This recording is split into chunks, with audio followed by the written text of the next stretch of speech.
Morning, guys. How you going? Hope January's not as bad as me. It's minging in January. Self-employed in January for anyone is horrible, to be honest. Everything's dead.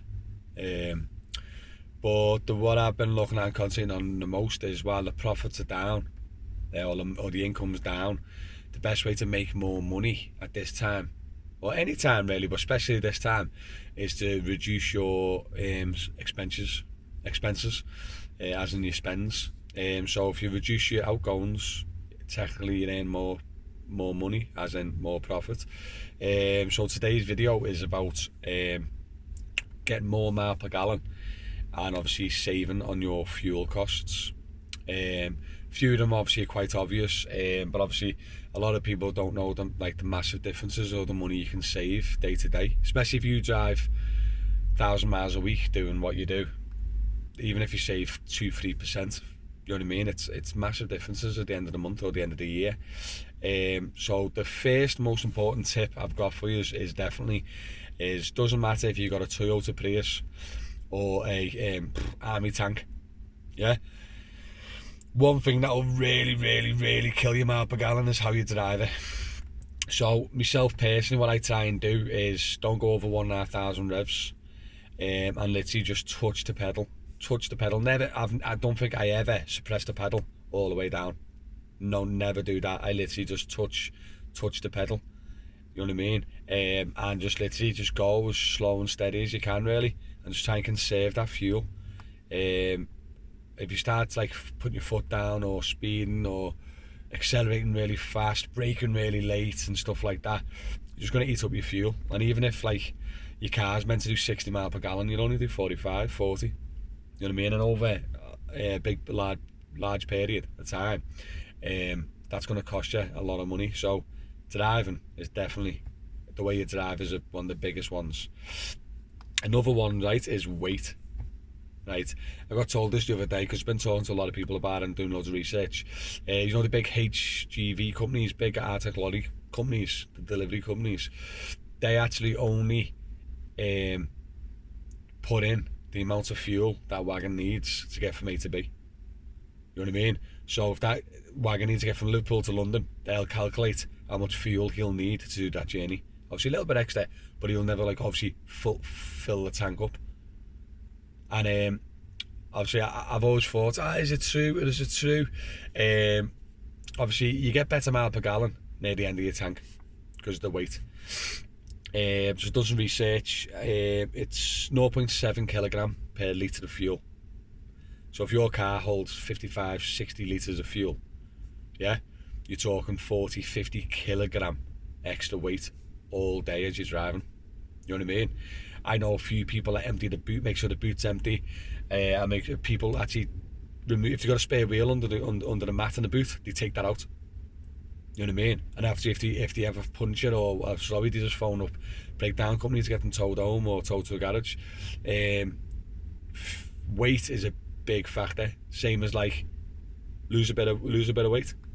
Every little helps, you know what I mean? Get healthier, lose a bit of weight, save some fuel. But weight is definitely a big one. Another one I want to point out, right, is drag. One sec, just got a message. Is you drag. So as I've seen a few taxis, I've seen the odd taxi driver with a roof box on permanently. That is going to be killing your mile per gallon. Even if you've got the roof bars on with no box, just the roof bars will increase drag. Obviously having your windows open, increase drag. And obviously anything that causes the friction on the air passing over your car will lower your mile per gallon.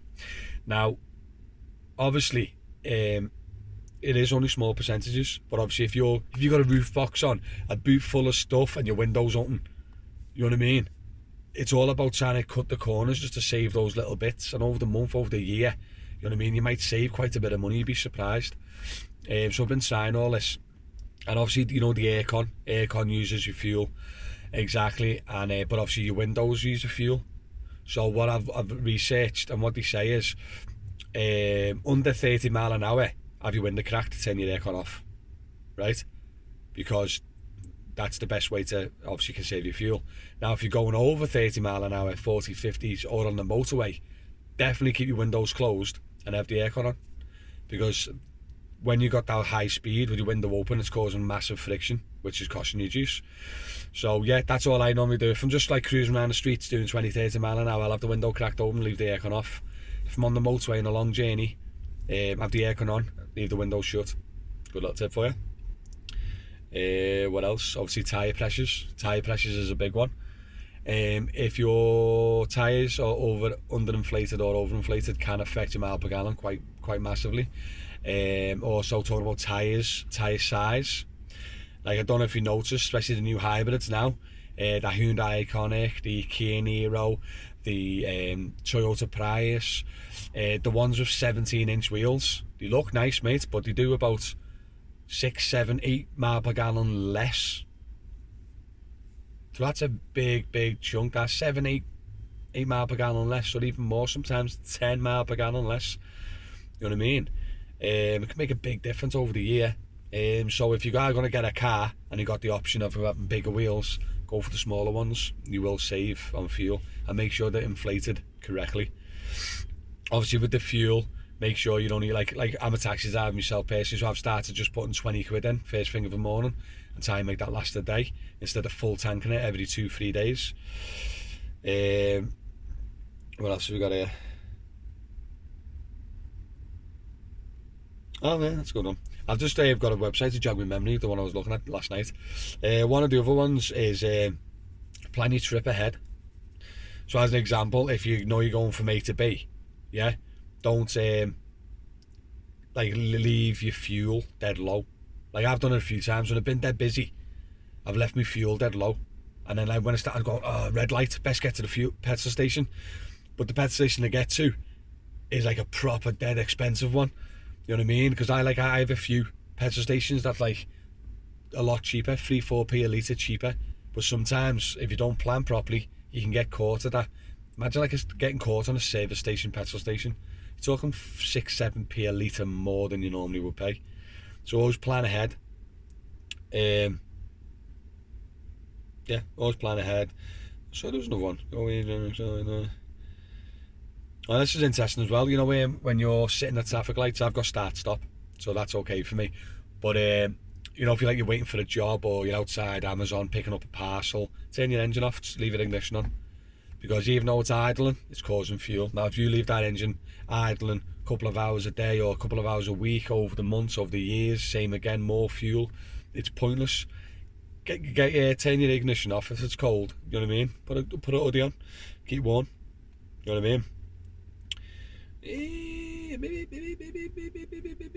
Also, which is interesting about is servicing. Make sure your car's serviced regularly, because obviously like a blocked up air filter can massively affect the flow of petrol, diesel going into the engine or whatever, or like if things are dirty, you know what I mean, can always affect your efficiency.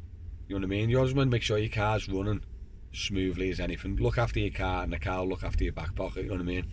That's what I always say.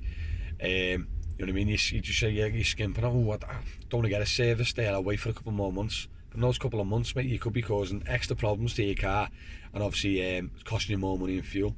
You know what I mean? So always look after your car and the mile per gallon.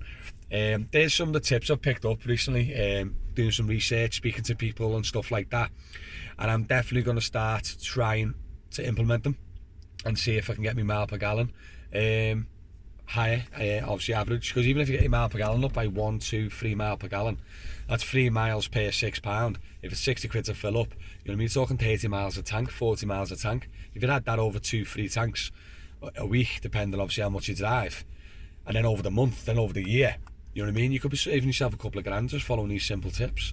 But yeah, hopefully that video will help you out. If you're not subscribed, please subscribe, because obviously I get loads of viewers, but obviously not many people subscribe, so it does really help me if you do subscribe.